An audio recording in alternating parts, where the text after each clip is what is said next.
Estátua da Liberdade partiu. A viagem está muito tranquila. Vamos chegar logo.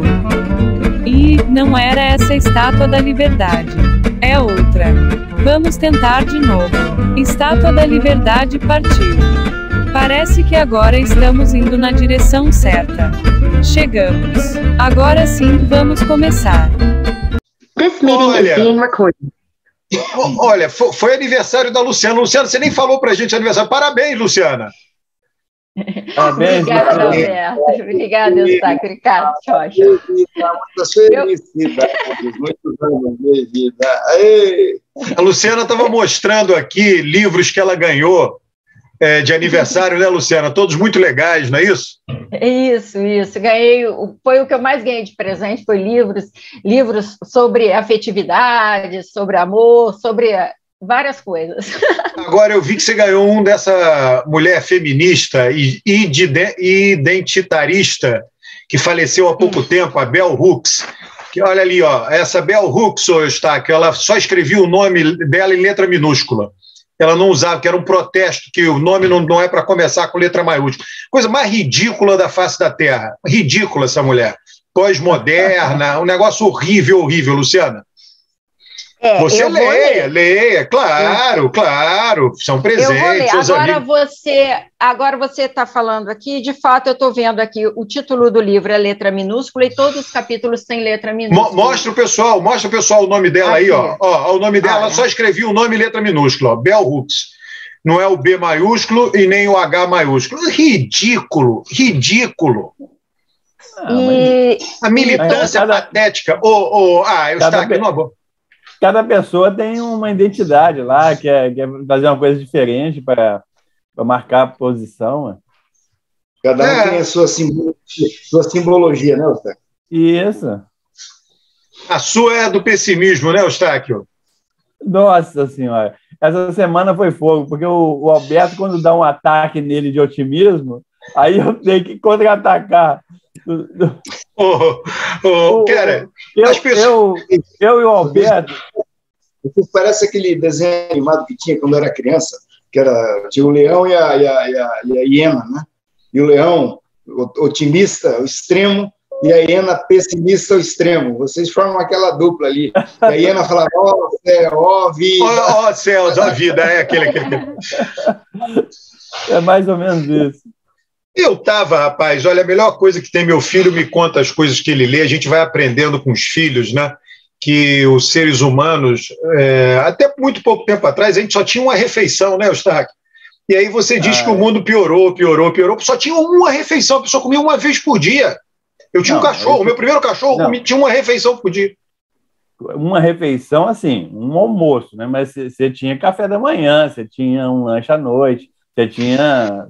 Pão, por exemplo, só comia comum, pão, né? Só comia pão. Não, você exagera também, né, Alberto? Não é assim, não. Porra, cara, a escassez que o ser humano vivia, agora não, agora está todo mundo meio gordinho, né? Aqueles males que não são verdade, que não são males, né? A humanidade está em decadência, todo mundo obeso. Cara, a comida é tanta, que as pessoas... Acabou a fome, praticamente. Não, é que a comida virou uma commodity e a comida virou uma coisa assim que acaba prejudicando, Alberto, porque é o seguinte, a obesidade, ele traz problemas de saúde muito grande. Então, assim, você não pode falar que bom que tem comida essa. Não, a obesidade, e muitas vezes a obesidade é pelo tipo de dieta, mas dieta ruim. Mais barata também, né, Eustáquio? E às vezes mais barata e muita gordura. Hã? Quanto mais barata a comida, pior qualidade ela tem. Pois é. Então, e ela tende a engordar. Não é... mas todo mundo vivendo mais, né? Vive mais e mais gordinho. Mas isso é um problema. Por exemplo, os japoneses, esse mês agora morreu a mulher mais idosa do mundo, né? Mais velha do mundo, a Tanaka, que é 119 anos. Ela é de 1903, né? E o Japão, existe um centro que acompanha todos os supercentenários. Supercentenários são as pessoas com mais de 110 anos. Tá? Então, o pessoal tem todo mundo listado e eles inclusive, tiram sangue, acompanham DNA tal, para ver o que essas pessoas supercentenários elas têm em especial. Né? E a maioria desses supercentenários são do Japão. Né? Aí você pergunta assim, mas por que do Japão? Uma das coisas é a alimentação. O Japão, tradicionalmente, né, principalmente, igual você está falando, na época da Primeira Guerra, da Segunda Guerra, o pessoal não tinha carne vermelha para comer. Né? Até hoje, eles comem muito pouca carne vermelha. Então, a dieta básica é arroz, peixe e legumes, né? E verdura também. Os japoneses, inclusive, trouxeram para o Brasil, né? Muitos legumes, muitas verduras. Então, como eles têm uma dieta mais saudável, é o país que tem a maior esperança de vida do mundo e que tem o maior número de supercentenários. Então, a dieta é fundamental. Você sabe que eles... Lá não tem médico brasileiro. Se tivesse médico brasileiro lá, não ia acontecer isso. O cara vai no médico brasileiro aqui, o cara falou, quero viver 100 anos. O médico pergunta, você tem muitas mulheres? Namora muito? Não. Você bebe? Não. Você fuma? Não. Por que você quer viver 100 anos? Ô Eustáquio, essa coisa aí de comer peixe, isso daí nem sempre foi assim no Japão, né? Eles devastaram todo o país. Você que gosta, tem um capítulo daquele livro Colapso, do Jared Diamond, sobre o Japão.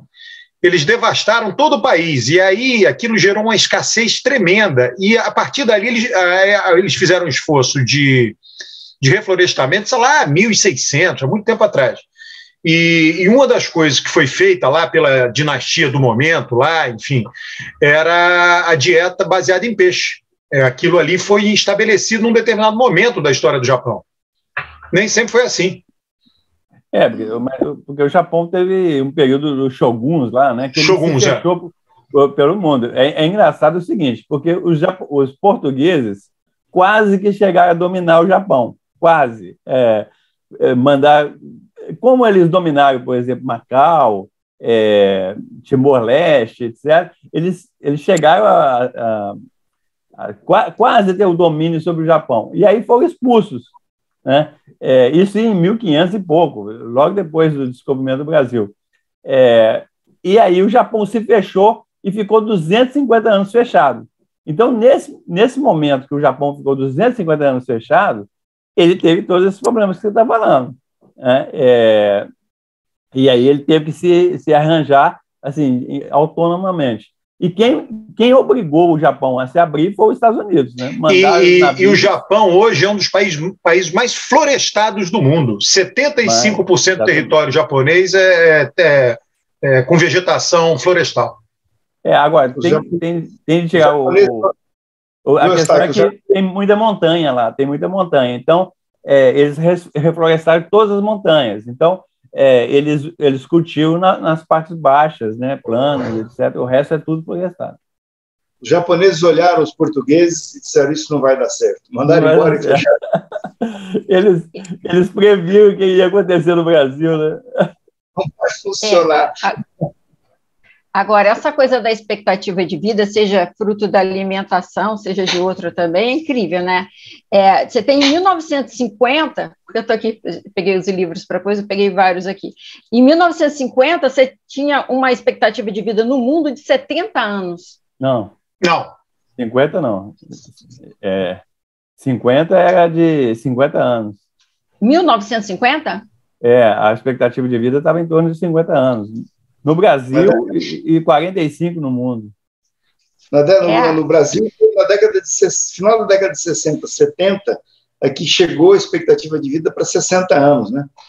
65, não é porque nos processos de reparação de danos, você tem que, para calcular a indenização, você tem que ter uma média, né? E a média que se usava nos tribunais era de 60 anos. Depois foi para 65, hoje eu acho que está em 70.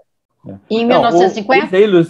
Luciano, a expectativa de vida é o seguinte: o século XX é uma coisa fantástica, porque é o seguinte, a expectativa de vida estava menos de 30 anos em 1900 e passou para 65, 66 anos em 2000. Então, ela dobrou em um século. Isso nunca tinha acontecido antes E eu sempre falo o seguinte, nunca vai acontecer no futuro, porque ela não vai dobrar de novo. Claro. Né? As projeções da ONU mostram que ela, no máximo, vai chegar em 85 anos em 2100. Né? Então, assim, isso é uma especificidade do século XX. Dobrar a esperança de vida da humanidade, e isso o Alberto passou um livro aí há pouco tempo, eu acho meio exagerado o livro, mas a ideia é essa mesmo. Você vivendo mais, você investe mais em você mesmo e em seus filhos. Né? Por exemplo, eu sempre falo que eu terminei a minha tese de doutorado por volta de 40 anos. Né? Se fosse no início do século XX, eu teria morrido antes, né? Na média, pelo menos, eu teria morrido antes de terminar o doutorado. E também eu não ia fazer doutorado para quê? Eu sei que eu vou morrer daí a pouco, para que eu vou sofrer fazendo um doutorado, fazendo tese, sabendo que eu vou morrer daí a alguns anos? Eu só faço isso, eu só invisto em educação, em qualidade de produtividade, né, do capital humano, se eu sei que eu vou ter uma vida mais longa, senão não compensa. Esse livro que está rolando aí, né, Luciana, que a Luciana gostou, que é Os 100 Anos, é coisa de demógrafo, né, que os demógrafos dizendo que quem nasceu em 2007, metade da população que nasceu em 2007 dos países ricos vai viver no mínimo 100 anos. Isso faz sentido, entendeu, o Eustáquio? Porque tem a ver com o avanço da medicina. O meu sinão, Alberto, é o seguinte, eu acho 100 muito, então, assim, vai viver 90. Pode ser que viva 100, mas, assim, principalmente agora, depois da pandemia... Mas é metade. Metade faz sentido. Os Estados Unidos, ele está com a esperança de vida estagnada há mais de 10 anos. Antes da pandemia, já estava estagnada. E com a pandemia, a esperança de vida caiu. Então, mas o raciocínio, eu acho que é isso mesmo que você está falando. O raciocínio é correto. Eu só tenho uma questão que eu acho que 100 anos, metade viver até 100 anos, eu acho que é um pouco exagerado. Mas de qualquer modo, se você pensar metade viver até 90, isso significa o seguinte, que hoje as pessoas já têm que se preocupar com a sua saúde para que chegue lá perto dos 90 bem, né? As pessoas têm que se preocupar, né? Sei lá, aposentadoria, não dá para se aposentar tão cedo, as pessoas têm que pensar que eventualmente dá para fazer coisas que antes não era possível fazer, né? Tem uma mudança aí muito, muito grande, viu? E eu fico pensando nessa questão, a gente falou da alimentação, mas eu fico pensando da saúde também. Eu mesmo pego a minha experiência do seguinte, há uns 5 anos atrás, eu tive uma crise de apendicite de uma hora para outra. Eu dei aula até às 6 da tarde, às 7 eu estava entrando no hospital e eu não pude sair do hospital e fui direto para a sala de cirurgia. Então, assim, eu fico pensando, aquela coisa que foi tão repentina e tão grave, se eu não tivesse acesso ao hospital de uma maneira, eu poderia já ter morrido há 5 anos atrás e nem estar aqui. Então, assim, você vê como é que é o processo do processo da medicina que faz. Inclusive, 14 dias depois, eu fui na Amazônia e eu fiquei pensando, gente, aquela crise que eu tive de uma hora para outra, se eu morasse aqui, eu já não teria mais sobrevivido. Então, assim, a medicina você que pensa, rápido. Lá os índios devem ter alguma coisa para isso, é que a gente menospreza o conhecimento, entendeu? Mas tem. Mas você está certa, Luciana, os negócios da medicina, né, eu acho que isso daí, mas eu acho que isso tem um impacto em como a gente tem que pensar a nós próprios, né, a nossa vida familiar, nossa rede de relações, né, a nossa saúde. Esse negócio, que eu vejo a Organização Mundial de Saúde tem aquele, como é que eles chamam? The burden, o peso da idade, não sei o quê, né? Que, na média, as pessoas, os últimos 10 anos de vida são 10 anos bem complicados, meio inúteis, entre aspas, digamos assim, 10 anos com muita limitação física e até mental. Essa é uma média mundial que vem diminuindo, inclusive, Eustáquio, era 11, caiu para 10, deve estar em 9, mas é ali em torno de 10, né? E que é outro desafio que nós temos que enfrentar. Como é que a pessoa passa os últimos anos da vida da maneira mais útil possível, né? O meu sogro ficou 5, 6 anos na cama, 24 horas por dia, tendo de ter gente para fazer tudo. Ele não fazia nada sozinho durante 6 anos.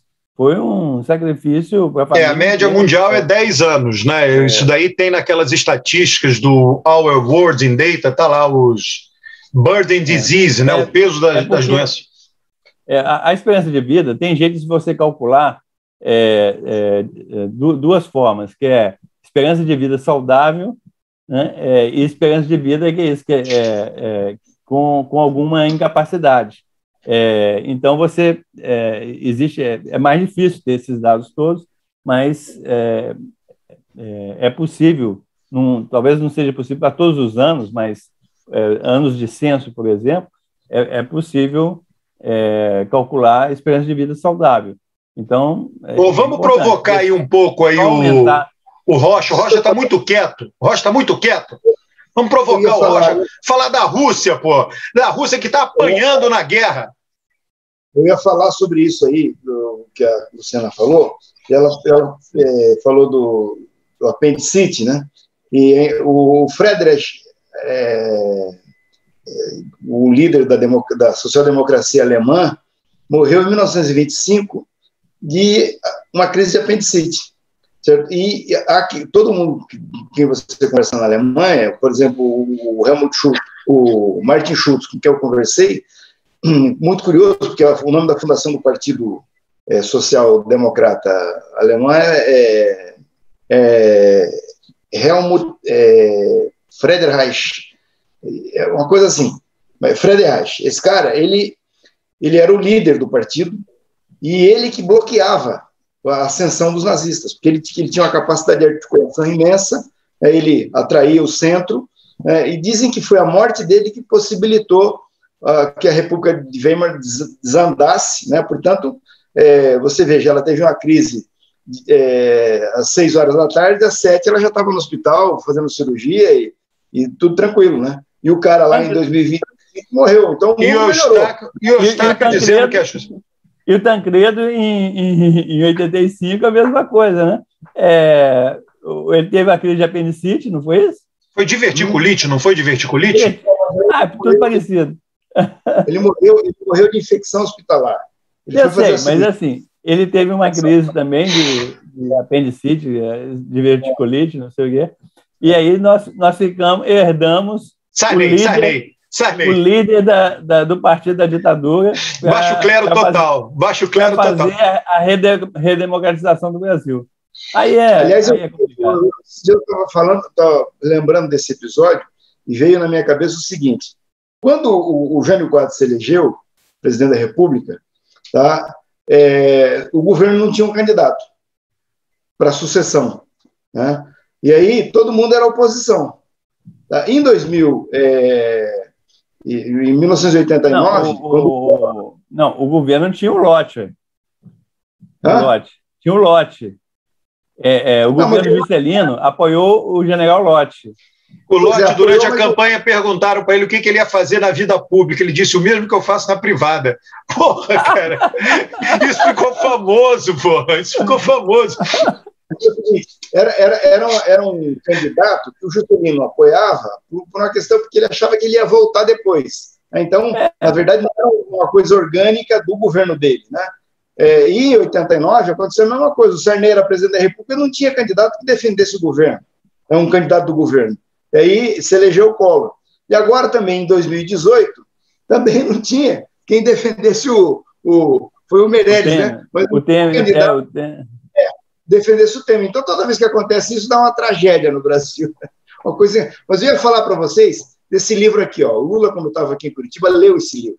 Tá? Um livro denso sobre a questão da fome, né, no mundo. E vou ler aqui a parte traseira do livro, que diz o seguinte: ele fala, se você se der o trabalho de ler esse livro, e se você se entusiasmar em lê-lo em, digamos, 8 horas, nesse lapso terão morrido de fome umas 8.000 pessoas no mundo. Então é o seguinte: o mundo melhorou muito, mas morrem 8.000 pessoas, né, nesse tempo de 8 horas no mundo. Então, é um paradoxo, né? Quer dizer, por quê? Porque a riqueza do mundo está mal distribuída. Será então, mesmo? Será? Esse livro não é um livro meio militante? Será que esses dados são verdadeiros? Não. É um questionamento, porque às vezes tem um militante que escreve, não tem compromisso. Não estou dizendo, pode ser que esteja certo. Não é o caso do cara. Olha o livro. O Lula ficou impressionado com os dados do livro, porque, assim, aí tem um trecho aqui que ele diz o seguinte, ó, uma coisa interessante. 8 mil são muitas pessoas. Se você não se der ao trabalho de ler esse livro, essas pessoas também terão morrido, mas você terá a sorte de não ficar sabendo. Ou, talvez, provavelmente, prefira não ler esse livro. Talvez eu fizesse a mesma coisa. Em geral, é melhor nem saber quem são, nem como e nem por que essas pessoas estão morrendo. Então, é uma coisa chocante você saber que morre gente no mundo. Hoje, no Brasil, você anda pelas cidades, aqui Curitiba, por exemplo. Curitiba, ali pelos meados do governo da Dilma, a gente não encontrava mais pessoas na rua em Curitiba pedindo nada. Estava sossegado. Tinha um restaurante aqui que o Rafael Greca fez de R$1, o almoço, as pessoas iam lá, mas você não encontrava mais. Hoje, rapaz, você não anda uma esquina de Curitiba sem tropeçar nas pessoas na rua, morando na rua, pedindo. Entendeu? Então, tá aí, a fome está aí, você pode querer não ver. Né? Não, o que o Alberto fala, que eu entendo, é o seguinte: quando teve a Comuna de Paris, que foi feito o hino da Internacional Socialista, tá? E o hino começa assim: de pé, ó vítimas da fome, de pé, famélicos da terra. Os 2 primeiros versos do hino da Internacional Socialista. Nessa década de 1870, estavam morrendo milhões de pessoas de fome no mundo, uma população com menos de 1,5 bilhão de habitantes. Né? Hoje em dia, com a população chegando a 8 bilhões, a fome está atingindo aí 600, 700 milhões de pessoas. É muita gente, mas é muito menos do que na época da Comuna de Paris ou na época da grande fome da China. Na década de 60, morreram mais de 30 milhões de chineses de fome no início da década de 60. Isso fez, inclusive, a curva da mortalidade mundial do mundo diminuir. É uma coisa impressionante. A divergência que eu tenho com o Alberto é o seguinte: é que o Alberto acha que vai continuar melhorando, então daqui a 10, 20, 30, 40 anos, a fome vai desaparecer. E aí esse livro do Rocha vai ficar inútil. Então, eu acho que não é bem assim, porque pode ser, é claro que eu não estou dizendo que o Alberto é errado, mas eu só estou dizendo o seguinte: olha, pode ter outro cenário, pode ter um cenário que a fome volte a aumentar. Não da proporção lá da época da Comuna de Paris, mas ela pode aumentar, como já está aumentando agora nos últimos anos, principalmente nos anos da pandemia. Então, essa que é a briga entre o otimismo do Alberto e o meu pessimismo, porque o Alberto acha que necessariamente vai melhorar, e eu não acho que necessariamente vai melhorar, não. Eustáquio, inclusive, essa questão da fome, quem trabalha com segurança alimentar, tem desde um estágio mais crítico de fome efetivamente, e até um nível da total segurança alimentar, que é que não falta nenhum produto na sua casa até o fim do mês. Mas você tem vários pontos aí entre uma coisa e outra, entre o estágio mais crítico e o estágio de total conforto. E com certeza, com essa situação de pandemia e guerra, né, envolvendo fortemente a questão da alimentação, além da energia, isso de alguma maneira está enfraquecendo, fazendo com que pessoas que estejam num estágio de maior conforto caiam para estágios de menor conforto alimentar aí. Então, assim, pode não estar... Eu acredito até que venha aumentando a fome no extrato mais baixo, mas tem aí uma cadeia de pessoas aí caindo de sua situação de conforto de comida. Olha, isso daí, o maior responsável, Rocha, chama-se Vladimir Putin. O maior responsável por isso. Eu não vou cair na provocação. O que choca é o seguinte: é que o mundo é um mundo bem diferente daquele mundo que o Eustáquio se refere lá atrás. Né? O mundo tem um conforto hoje na saúde, na educação, na moradia, no saneamento básico e tal. É outro mundo. Então, o que choca é você ver uma quantidade de pessoas morrerem em 8 horas, né, morrer essa quantidade de gente de fome. Isso é chocante. Eu concordo. Aí eu sou pessimista. Eu concordo com o Eustáquio que na tocada que o mundo está indo, não vai melhorar. Né? Quando você vê um sujeito pagar não sei quantos trilhões de dólares para comprar um troço igual o Twitter, tá? Não, mas ele paga com ações ali, o pagamento. As pessoas acham que o pagamento é um dinheiro que ele tem aqui. Não é assim, não. O pagamento não é assim, não. Eu não posso comprar o Twitter. Eu não tenho, eu não posso. Não tem nem papel. Não. Esse papel eu tenho. Você viu que tem... Você tem esse papel aí para comprar o Twitter? Você viu que tem um meme? Eu baixo de graça o Twitter. Não, tem um meme da Dilma. A Dilma, não entendo por que ele pagou 44 bilhões para o Twitter. Eu baixei de graça a Dilma falando isso. Então, o valor que essa concentração de riqueza, isso aí está produzindo fome, né, a toda vista. Então, ou o mundo tomou uma providência, né, para melhorar, todo mundo que tem muito ajudar mais, ou então vai piorar, não tem como, e está piorando. Né, não... E o Olô tomou a Rússia. A Rússia teve que pagar... Você sabe como é que a Rússia pagou o investimento que os americanos fizeram nos armamentos para a Segunda Guerra Mundial? Com alimentos. Como é que ela fez isso? Fome. Fome de seus camponeses e fome dos camponeses ucranianos. E matou toda a turma lá de fome, porque a China foi a mesma coisa. A China foi a mesma coisa.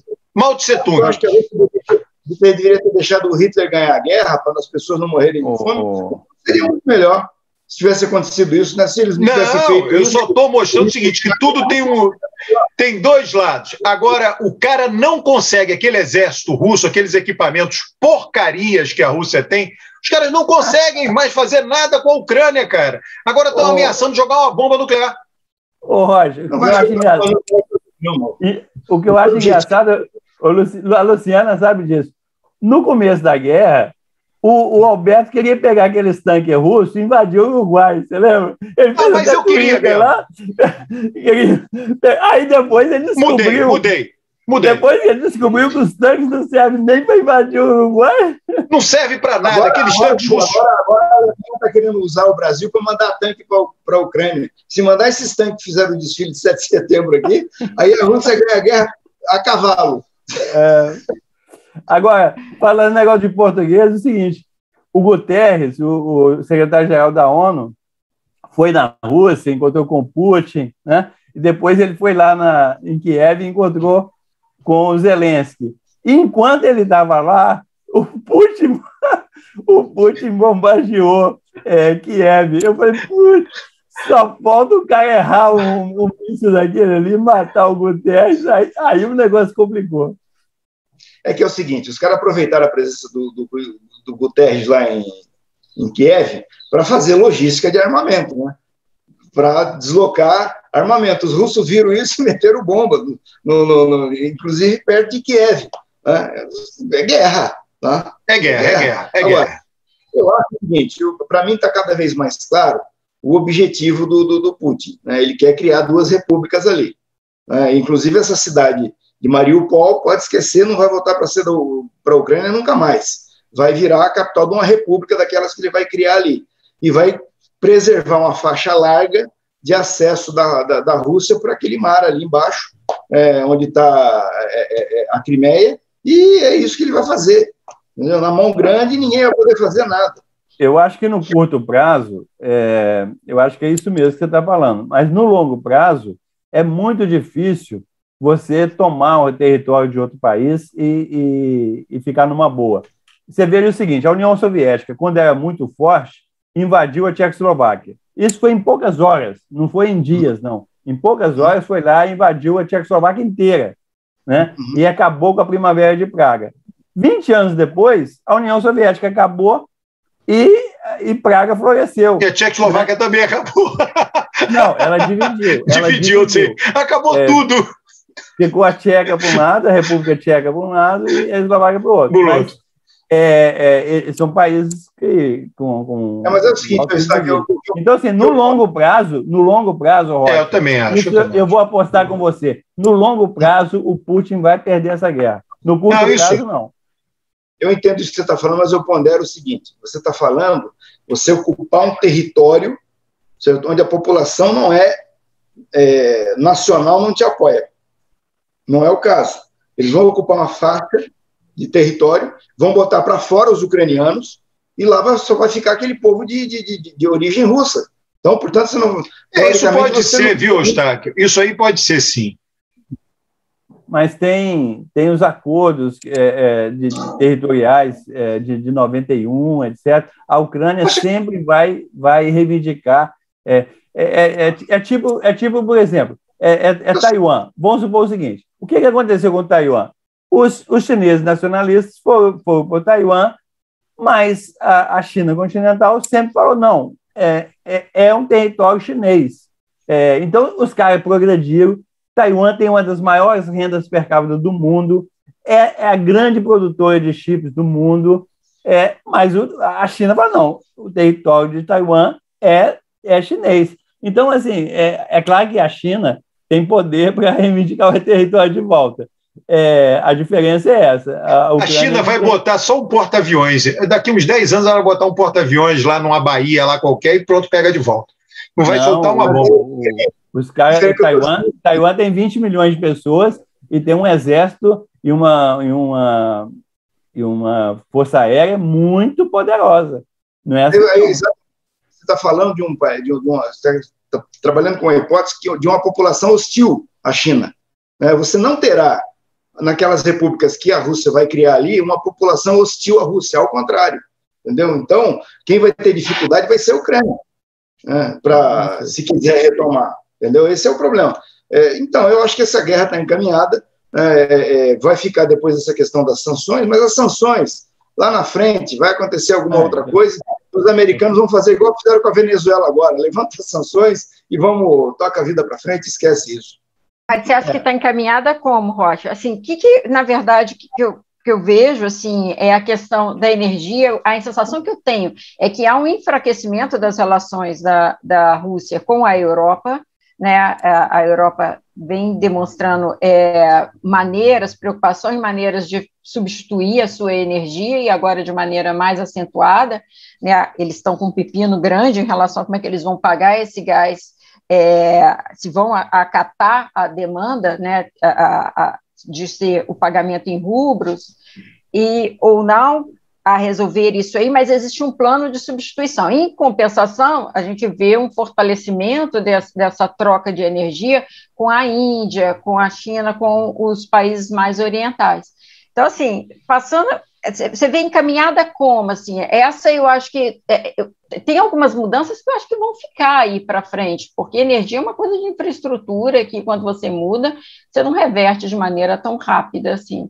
Como é que você vê essa encaminhada? A Alemanha, internamente, a Alemanha está muito refratária a continuar tão dependente da Rússia em energia, né? Isso daí eu acho que ficou meio evidente, viu? Essa semana teve uma entrevista, eu fui aqui para confirmar o nome, que me fugiu, mas o Gerhard Schröder, sim.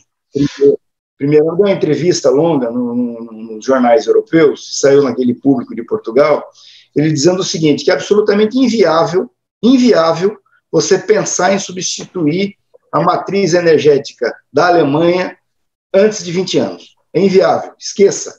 Assim, nós vamos ter que resolver esse negócio das sanções rápido com os russos, porque nós precisamos da energia deles pelos próximos 20 anos.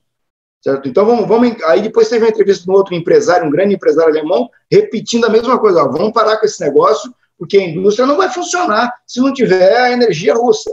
Não tem como fazer isso. Esquece. Né? Nós não podemos entrar nessa. Tá? Nós vamos perder todo o protagonismo econômico que nós temos no planeta hoje por causa dessa brincadeira. Então, e aí as grandes indústrias, as grandes empresas que consomem energia russa já conseguiram encontrar uma fórmula de fazer o pagamento em rublo, como o Putin quer. Né? E, inclusive, na champanhe, o Putin decretou lá na Rússia o seguinte, que o espumante produzido na Rússia vai se chamar champanhe. E o champanhe francês vai se chamar espumante, lá na Rússia. Pronto, assim funciona. Entendeu? E acabou, decretou. E aí é o seguinte, os franceses, em vez de parar de vender para a Rússia, porque isso é um absurdo, em vez de protestar, parar de vender, os caras baixaram a crista e continuam vendendo, e o champanhe na Rússia passou a se chamar espumante. É isso, entendeu? É plata, meu amigo, plata. E acabou. Mas isso aí é o seguinte, o FMI soltou os dados recentes, o mundo todo vai diminuir o crescimento econômico, a inflação está aumentando e o preço dos alimentos está aumentando, né, e a fome está aumentando por causa dessa guerra. Então, assim, as dificuldades são muito grandes e vai ter um desgaste geral, vai ter um desgaste da Europa, vai ter um desgaste da Rússia, e aí a gente vai ter que ver o que vai acontecer, porque realmente, assim, o Putin é muito forte dentro da Rússia, né? Ele tem toda a máquina sob a sua mão, está 20 anos no poder, etc. Mas é isso que eu estou te falando, essa coisa do longo prazo, os ciclos longos, né? Tipo essa questão da União Soviética e da Tchecoslováquia, ele pode acontecer agora com o Putin, né? O Putin não vai durar para sempre, né? Então, assim, eu acho que ainda vai depende da expectativa de vida. A expectativa de vida na Rússia diminuiu, também diminuiu. Tomara que o Putin não chega 100 anos. A Tanaka agora, que morreu 119 anos. Já pensou? O Putin com 119 anos, nós estamos perdidos. Dizem que ele cuida super da alimentação e que ele cuida super de esporte, que ele é super saudável e tudo mais. Então, a expectativa de vida dele... Aquele documentário do Oliver Stone que eu vivo recomendando as pessoas assistirem. Eu vi. O cara tem uma atividade física, e tal, intensa. Ele é um cara jovem, ele vai viver muito, entendeu? E aí é o seguinte, quando você... Pobre Rússia. Pobre mundo, né? Pobre Alemanha. É uma fórmula velha, gente. O que fortalece mais um dirigente, um líder? Um inimigo externo, né? Tá aí o exemplo de Cuba. Tá? O exemplo de Cuba está aí até hoje. O pessoal não está tendo manifestação e tal. É o seguinte, nenhum regime dura tanto tempo se não tiver algum apoio popular. Se não tiver apoio popular, ele desaba, né? Resiste esse apoio popular pode ser igual na Coreia do Norte, que é uma coisa impressionante. É um país comunista que é hereditário, né? Que tem uma família que manda no país e ninguém contesta. A monarquia comunista, eu nunca vi isso. Olha aqui. E o Daniel Silveira, a gente está falando de coisas muito sérias, né? Vamos falar...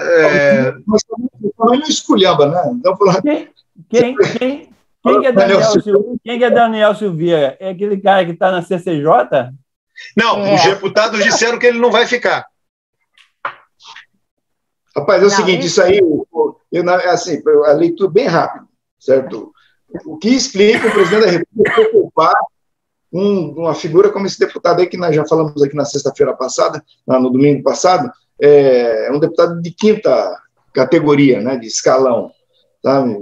Por quê? Porque é o seguinte, a economia, os dados saíram essa semana. Os dados da economia que saíram essa semana, são terríveis, né? Apontam para um cenário negro, né? Cinzento, terrível para o Bolsonaro. Né? Você tá bloqueado aí. Eu já sei que você quer falar coisas politicamente corretas aí. Ó. Não pode falar cenário negro, não. O Lula disse que esse negócio de piada... O Lula disse que esse negócio de piada de nordestino é horrível, não poder mais fazer piada sobre nordestino e coisas do gênero, hein? É isso aí, o cenário turbulento, nada aponta que vai melhorar. E as pesquisas estão dizendo que a economia é a principal preocupação da população. Então, o Bolsonaro está num ataque, ele quer atrair para o centro do picadeiro pautas que... Eu também acho. Ele quer tirar do foco os problemas econômicos, né? É isso aí. Mas não vai conseguir, entendeu? Não vai conseguir. Eu estava olhando ali, hoje tem a notícia de que o PT começou uma conversa com o Avante, que é aquele partido do... Como é o nome do candidato, o Alberto? Janones, o Janones. Em 2% na pesquisa. Está melhor do que vários outros da terceira via. O PT começou a conversar com ele. Eu estava olhando ali o seguinte, o Ciro Gomes vai ter um problema nessa campanha. Ele vai ter o problema do voto útil. Ele não vai ficar com 9% até o final. Porque na hora que chegar próximo da eleição, o eleitor do Ciro Gomes, esses 36% que ainda hoje que estão votando nele, mas aceitam a hipótese de mudar, o cara vai chegando perto da eleição, certo? E vai dizer, não, pera um pouquinho, para que eu vou correr risco no segundo turno se eu posso resolver essa eleição no primeiro turno? Eu vou votar no Lula. Né? E aí essa semana vem o Dória dizer que é importante conversar com o Lula, porque o Lula não é o Bolsonaro. Aí o Hermínio Fraga ontem dizendo que no segundo turno ele vota, se tiver algum risco do Bolsonaro ganhar, ele vota no Lula. Ou seja, as pessoas estão se dando conta, né? E vai começar um movimento de bloqueio do Bolsonaro. Então vão acabar com essa eleição no primeiro turno e vão resolver isso logo. Eu acho que vai acabar acontecendo isso, entendeu? Porque, uma coisa é você ter um Lula na presidência que você pode fazer oposição, fazer pancadaria e não sei o que e tal, e não vai ter hostilização dos meios de comunicação, ninguém vai ser ameaçado com arma, né? Nós vamos ter uma vida democrática normal, né? Você pode não gostar do Lula, mas não tem como dizer que não é um democrata, um cara que não respeita as regras do jogo. E vai ter eleição em 2026, e vamos tentar derrotar o Lula, né? A outra coisa é ter um Bolsonaro destruindo o país, como ele está destruindo, né? Em todos os segmentos. Não há um segmento no país que ele não esteja... Vocês viram essa semana quem foi um cara que fez um levantamento por meio de robôs, inteligência artificial, pegou a agenda do Bolsonaro, desde que ele assumiu, ele trabalha em média 4 horas por dia. Ele não trabalha, ele de fato, é bem interessante esse estudo, muito bem feito, muito criterioso, né? Ele nunca quis ser presidente, foi um acidente de percurso ele ter conseguido ser eleito. Ele não trabalha. Ele não se interessa pelas coisas de um presidente, que um presidente faz. Ele não se interessa. Ele fica em campanha o tempo inteiro, isso é uma coisa muito impressionante, o tempo inteiro provocando. Agora, eu acho que em termos assim, de comportamento do eleitor, eu acho que ele deu uma guinada com erros, na verdade, porque ele vinha reduzindo a rejeição dele, e esse tipo ele reduz a rejeição porque ele fica quieto, né? Quando ele fica quieto, mais calmo, ele reduz a rejeição e com a política, algumas políticas, empenho para que funcione. Agora, quando ele volta com atacar de maneira tão contundente as instituições, o STF, porque o objetivo é atacar o STF e sobrar para o TSE e se aproximar das Forças Armadas, né? Então, esse o jogo que ele faz. Eu acho que ele acaba se afastando de duas maneiras. Afasta do eleitor médio, ele se aproxima do eleitor mais duro dele, mas se afasta do eleitor médio, que ele precisa crescer, e ele se afasta também do centrão, que também não é pouca coisa. Então, assim, é claro que o centrão está meio ali, meio à mercê, na hora que ele ficar quieto de novo, parece que o centrão está disposto ali a continuar o jogo. Mas, de qualquer maneira, eu não acho que ele a curva tenha mais se invertido do que melhorado para ele com essa estratégia. Esse negócio dele falar que o Exército vai contar os votos, recontar os votos, isso é uma coisa inacreditável. Stack, mas aí foi interessante. Ninguém das Forças Armadas deu um pio com relação a essa declaração, você viu? Todo mundo quietinho, ninguém vai contar coisa nenhuma.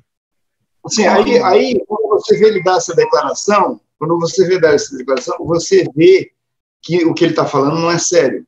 Né? Não dá para levar a sério. Porque é o seguinte, para recontar esses votos, você tem que ter uma estrutura orçamentária, você tem que ter dinheiro, tem que ter gente, né? Você tem que... Como é que faz isso? Então, aí você fala que o cara está falando não é sério. Né? Porque é dinheiro público. Como é que você vai pegar dinheiro público do orçamento, deslocar para as Forças Armadas, para elas montarem uma operação nacional para recontar voto. Quer dizer, aí você fala, não, ele não está falando sério. Ele é um falastrão, é um boquirroto, não está falando sério. Mas aí, o Rocha, faz sentido a narrativa de maneira geral. Aí, qual que é o argumento? O argumento é que as Forças Armadas garantem a soberania nacional. Aí ele associa a legitimidade das eleições, que ele acredita que apenas as Forças Armadas podem garantir, à soberania nacional. Aí ele associa o quê? Associa a legitimidade das eleições com o lado, digamos, do bem de todo esse processo, e ele menciona a sala preta, a sala fechada, me esqueci como é que chama a sala, do TSE, com o ministro do STF, aí como ele diz, vai ser a campanha do bem contra a campanha do mal. Faz sentido para a narrativa inteira, entende? Ele não tem compromisso com a precisão das informações, se vai ter orçamento, se não vai ter orçamento, mas para essa narrativa, ela acaba funcionando muito bem para o seu eleitorado. Mas aí ele quebra a narrativa do Centrão, né? Porque o Centrão... Do Centrão e do Centrão do eleitorado do centro, que não necessariamente concorda com isso. O que o Ciro Nogueira tem feito? O presidente fica quieto, não fala. Isso. Fica quieto, não fala. Agora, ele fica quieto, ele melhora. Mas aí, depois, de repente, ele cola o relé, né, dá uma recaída e faz bobagem. E aí o serviço todo vai por água abaixo. Agora, essa coisa do Daniel Silveira, o jogo continua, a política continua. Bolsonaro então, saindo... Roberto, eu estou a dúvida assim, como é que vai desenrolar esse negócio do Daniel da Silveira? Que até agora eu não sei. Ele vai perder o mandato, ele vai ficar inelegível, ele vai pagar a multa da tornozeleira eletrônica. O que está acontecendo? Assim, o que pode acontecer de pior para um parlamentar é ele cair nas malhas do judiciário, certo? Porque é o seguinte, as soluções, elas brotam, né? Brotam as soluções. Então, quando ele deu o indulto, certo? O que vem na cabeça imediatamente é o seguinte, nunca aconteceu isso na história da República. Um presidente da República dá um indulto assim. O tribunal decidiu, no dia seguinte o cara dá o indulto. Não esperou terminar o julgamento está em aberto ainda no Supremo, não acabou. Aí ele deu o indulto. Um indulto individual, para uma pessoa só, né, que é uma graça. Isso não aconteceu ainda, é uma coisa nova. Então, as pessoas, o que acontece? O pessoal vai fuçar, vai estudar. E aí tem lei velha, tem lei nova. A cada dia aparece um artigo lá não sei aonde, em algum lugar, porque é um labirinto. E a impressão por isso é que quando aconteceu isso, eu falei aqui já na semana passada, que o Supremo ia baixar a bola, baixar a poeira, diminuir a temperatura da chapa e fazer a coisa devagar, com calma. Eu acho, né, olhando assim essa cena, o que o Supremo vai fazer? Mas não, o presidente da República é uma prerrogativa dele, indultar, conceder a graça, perfeito, não tem problema nenhum, isso é constitucional, é um desvio que ele fez, né, para beneficiar uma pessoa, tudo bom, certo? É uma prerrogativa do presidente da República. Agora, ele não vai poder concorrer porque ele vai perder os direitos políticos. Aí tem uma lei que diz isso, que aponta nesse sentido, certo? E aí o tribunal pode fazer o seguinte, não, o problema de aplicar o indulto não é meu, eu apliquei a pena.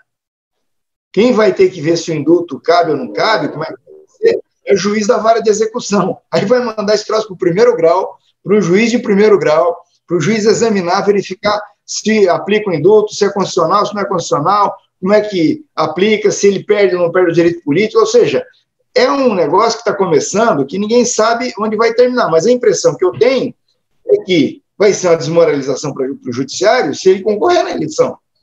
Quer dizer, então tem coisa que você começa a fazer, você tem que terminar, não dá para deixar, certo? Então o presidente pode indultar? Pode indultar, o cara não vai ser preso, mas ele não vai ser candidato. Então, vai ser por aí, né? Eu acho que o caminho é esse.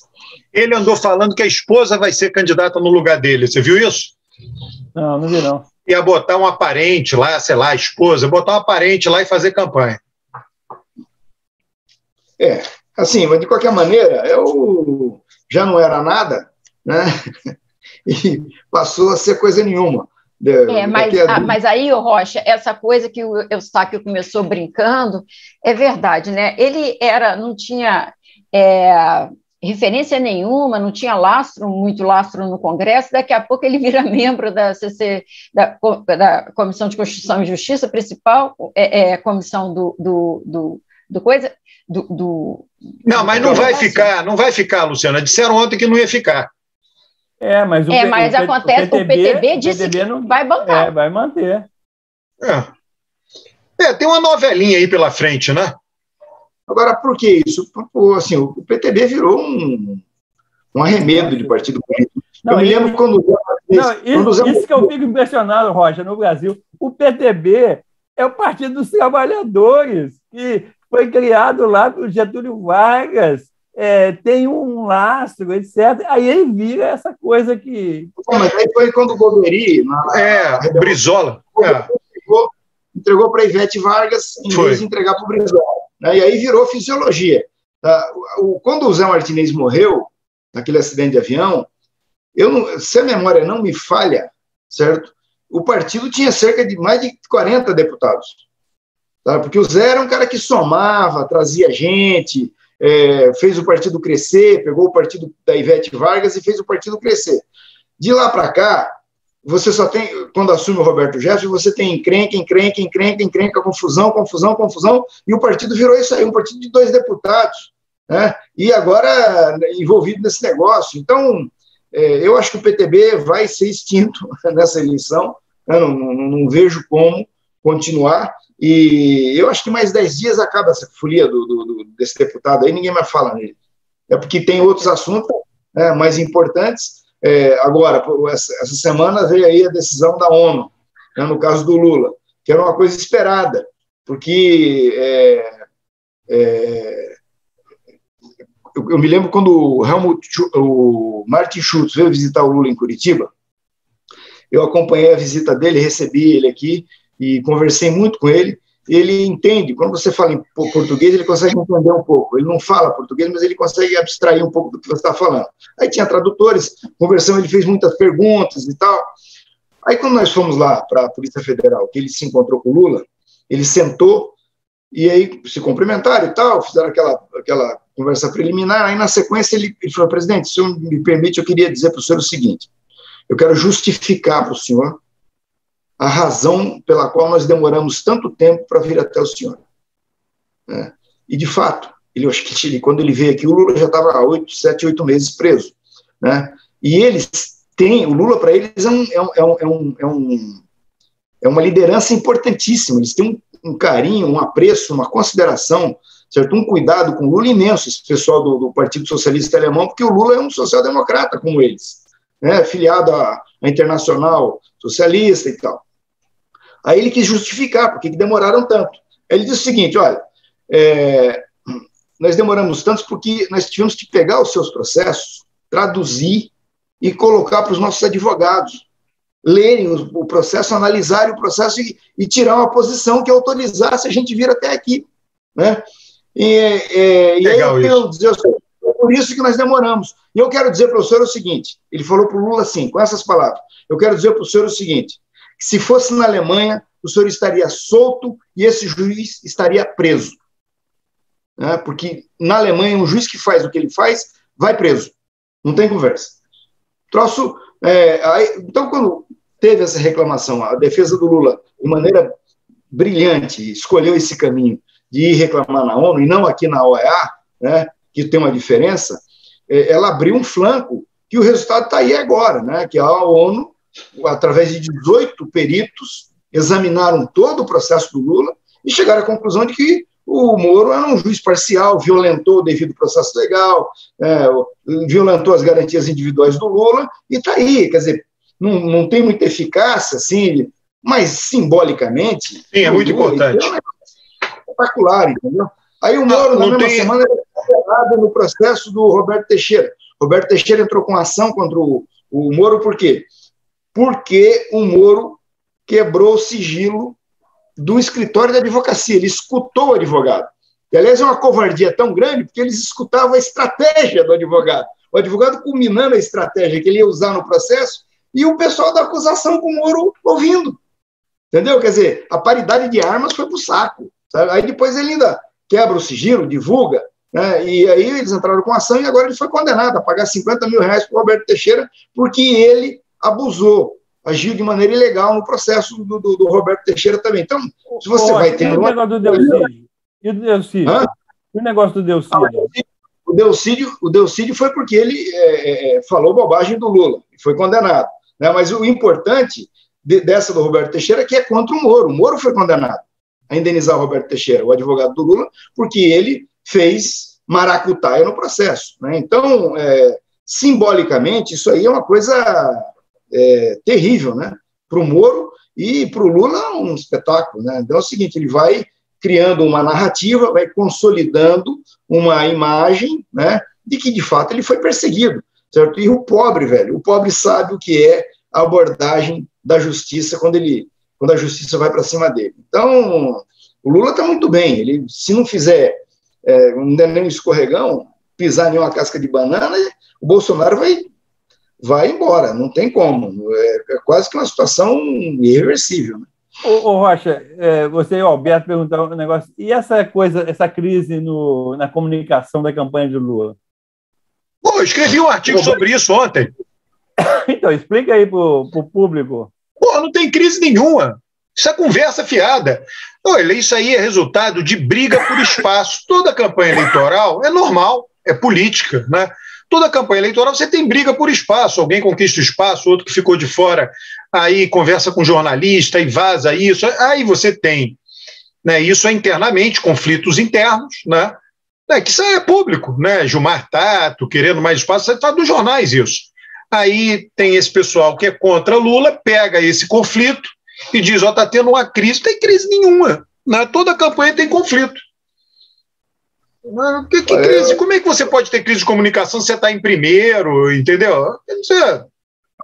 Assim, se teve crise, foi uma crise que demorou uma semana, porque já está substituída. Mas qual crise? O cara da agência, o Rocha, ele pediu um dinheiro que o partido não estava disposto a pagar. Tudo bem, faz parte da negociação comercial, acontece.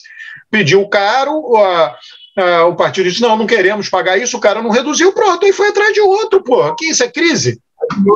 Demorou. E o Franklin Martins? Não, o Franklin Martins continua na campanha. O Franklin Martins tem uma relação com o Lula muito próxima, são amigos. Vai continuar na campanha. Aliás, ele sempre foi um conselheiro, veio visitar o Lula aqui várias vezes, quando o Lula estava preso em Curitiba. São amigos. Tem uma relação muito. Então, eu acho que isso não altera nada. E vai trocar a agência e toca o barco. E, olha, está acontecendo na hora certa, né? Faz parte isso. Pô, o cara foi selecionado, sei lá, o marqueteiro foi selecionado, aí fez uma outra coisa, foi testado, né, pago por tarefa, e aí em algum momento ele fez a proposta para a campanha inteira. Quando ele fez a proposta para a campanha inteira, o partido disse, não, a gente não está disposto a pagar isso, o cara não quis reduzir, pô, tem que ir atrás de outro. Cadê a crise nisso? Não tem crise. Essa campanha é igual à campanha de 2018, nesse aspecto. É uma campanha que não tem mais as empreiteiras, né? Não tem o dinheiro das empreiteiras, estou precisando de 10 milhões, fala com o fulano, manda, não, esquece, não vai ter isso. Agora é a campanha do dinheiro do fundo partidário, eleitoral, e esse dinheiro só vai ser liberado lá a partir de agosto, junho, agosto, por aí. Então, até lá, velho, não tem grana. Não tem grana, é um fato.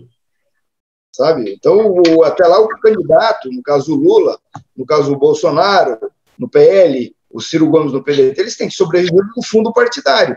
Então, alugar avião, toda essa coisa de viagem, que isso consome dinheiro, tem que ser do fundo partidário, não tem segredo, né? Não tem mais você buscar dinheiro fora do partido. Acabou.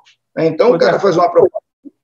Outra coisa que eu queria perguntar para a Luciana é a questão seguinte, Já estamos chegando no final, hein, pessoal? Essa conversa está tão agradável que a gente não sente mais o tempo passar. Essa semana teve a reunião do Lula com a Rede de Sustentabilidade e a Marina não foi. E o Lula, no meu entender, ele elogiou a Marina. Fadinha da floresta, a fadinha da floresta, ô Estáquio. Então, não, mas é uma personalidade importante. Já foi, sumiu. Não, olha, abdicou a militância.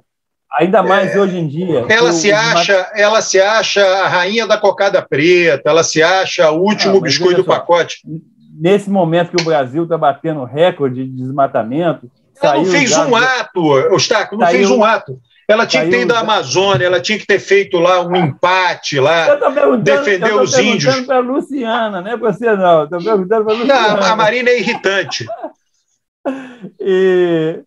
Mas, assim, nesse momento, ó, que o Brasil está batendo recorde de desmatamento e tal, a Marina é importante na defesa da floresta. Ela foi que conversa é essa? Você está falando isso aí e é irritante, Eustáquio.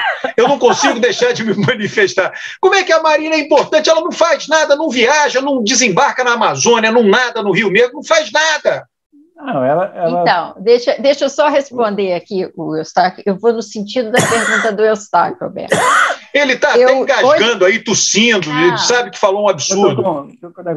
Hoje eu estava pensando exatamente nisso, nessa pergunta que o Eustáquio está falando.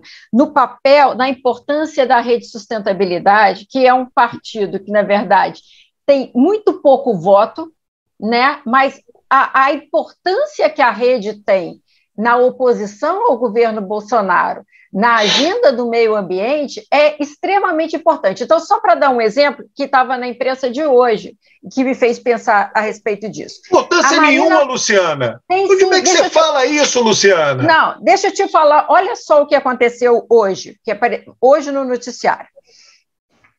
Através de uma ação que a rede moveu junto ao STF, o STF conseguiu reverter a situação do quê? Olha, o Bolsonaro tinha pedido o fim da participação da sociedade civil no Conselho do Fundo Nacional do Meio Ambiente. O Bolsonaro tinha tirado os governadores do Conselho Nacional da Amazônia Legal. E o Bolsonaro tinha ainda feito um corte dos recursos, que agora eu até me perdi aqui, mas foram 3 ações que o Bolsonaro fez: reduzir a participação por decreto, né? Por decreto, reduzir a participação da sociedade civil, tirar os governadores que têm um papel central do Conselho da Amazônia, e a redução de custos. Através de uma ação que a rede colocou no Supremo, isso foi, de alguma maneira, revertido. Então, assim, tem importância. Eu acho que a Marina, embora ela não nade, ela tem um partido que presta muito serviço para a conservação do meio ambiente, ainda mais numa situação que a gente vive do país como agora. Então, assim, assim, a gente vê esses números de desmatamento que o Eustáquio está falando. Na época da Marina, no governo Lula, foi tudo muito exemplar, assim, se você comparado depois... Luciana, vamos encerrar o programa, Luciana, já atingimos 1 hora, vocês decidiram falar muitos absurdos agora, Eustáquio começou falando absurdo, aí você encerrou falando absurdo, vamos encerrar o programa, já batemos 1 hora. Não, deixa eu só apoiar a Luciana, no que ela está falando, é o seguinte: o problema dessas alianças do Lula não é voto. Se você parar para pensar, o Lula fez a federação com o PCdoB, com o PV, PCdoB, PV, né, e não ganhou nenhum voto. Lula está colocando o Alckmin de vice e não ganhou nenhum voto. Lula está fazendo uma aliança com o PSB, não ganhou nenhum voto. Vai fazer uma aliança se sair com o Avante, também não vai ganhar voto, né? E a aliança com a Marina também não é para ganhar voto. Essa aliança está se conformando, por quê?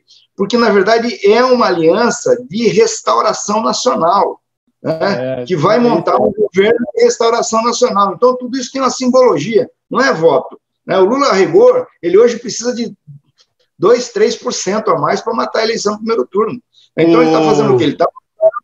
É isso. O Alberto fica... O Churchill disse que os seres humanos... O Alberto tem um problema pessoal com a Marina. Não tem problema pessoal nenhum. Nunca encontrei com ela pessoalmente, graças a Deus.